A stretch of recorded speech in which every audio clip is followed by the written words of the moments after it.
Hello, good morning, and welcome to Tribal Storm 777 for Eternity. My name is Harlan Vernon. I'm your podcast host.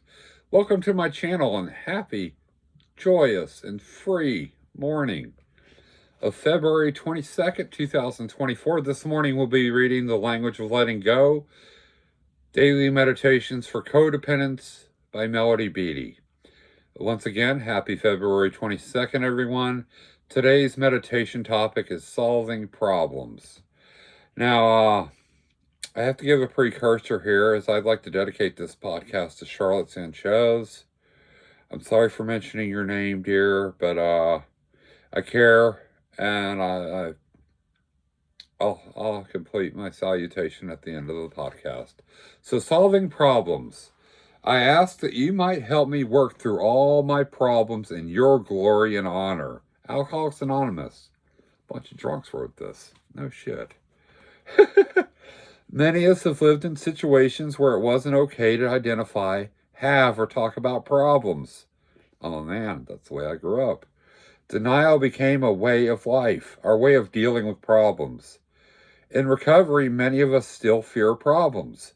We may spend more time reacting to a problem than we do solving.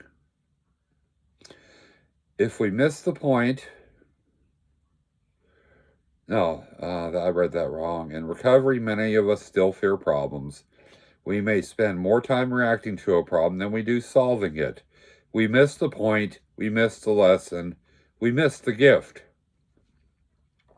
Problems are a part of life, so are solutions. A problem doesn't mean life is negative or horrible. Having a problem doesn't mean a person is deficient. All people have problems to work through. In recovery, we learn to focus on solving our problems. First, we make certain the problem is our problem. If it isn't, our problem is establishing boundaries. Then we seek the best solution. This may mean setting a goal, asking for help, gathering more information, taking an action, or letting go. Recovery does not mean immunity or exemption from problems. Recovery means learning to face and solve problems. Knowing they will appear regularly, we can trust our ability to solve problems and know we're not doing it alone. Having problems does not mean our higher power is picking on us. Some problems are part of life. Others are ours to solve and will grow in necessary ways in the process. Face and solve today's problems.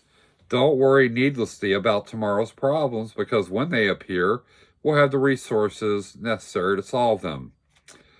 Facing and solving problems, working through problems with help from a higher power, means we're living and growing and reaping benefits. God, help me, Harlan Vernon, face and solve my problems today. Help me do my part and let the rest go. I can learn to be a problem solver. Amen. So, problem solving. I had a very good friend. She hardly reaches out usually. No names announced. And I just want to ask for prayers for her. Her blood pressure has been getting unmanageable lately. God knows who she is if you'd like to pray with me for her. And I didn't realize I could be that mean until I realized somebody almost died. And then I had to get mean. I had to get very assertive, not aggressive.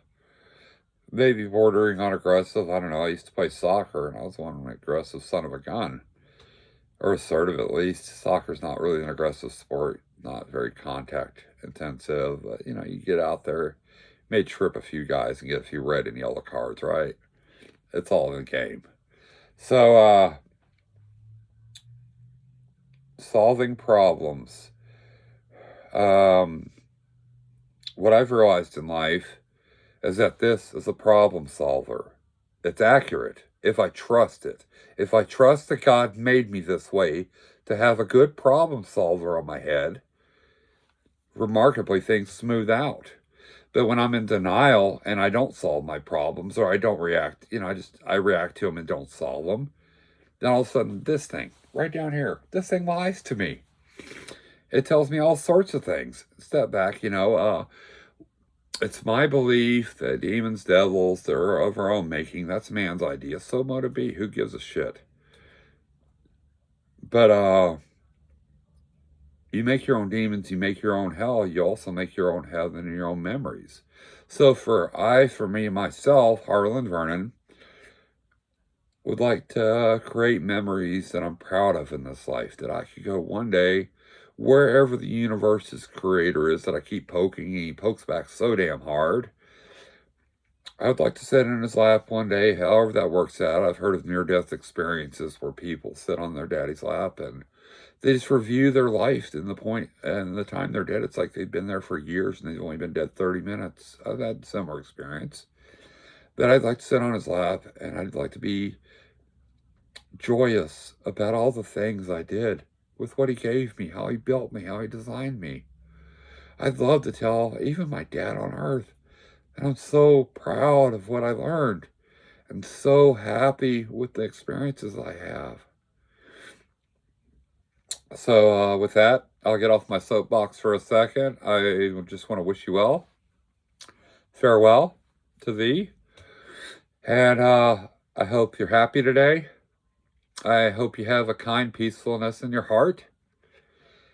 And I pray you have a loving kindness in your soul in the way that God designed you and built you uniquely intelligent and designed for his purpose. Not that we shall love as robots, but we love as who he created us to be. So thank you so much for watching my podcast this morning. Please like, comment, and subscribe. One last advertisement. Last but not least, for God says the first shall come last and the last shall come first. Please reach out to St. Christina's EMS with all of your non-emergency medical transportation needs or ambulatory needs. They're a really good company. They're so sweet. Even when they're tired, dead tired, they still find a way to be sweet and nice. And they don't just sugarcoat things. They're honest. They'll tell you right where you're at. So, St. Christina's EMS in Wharton, Texas. Please reach out to them. Stellar company. I've had a great experience with them so far. Y'all have a blessed day. God bless you and keep you.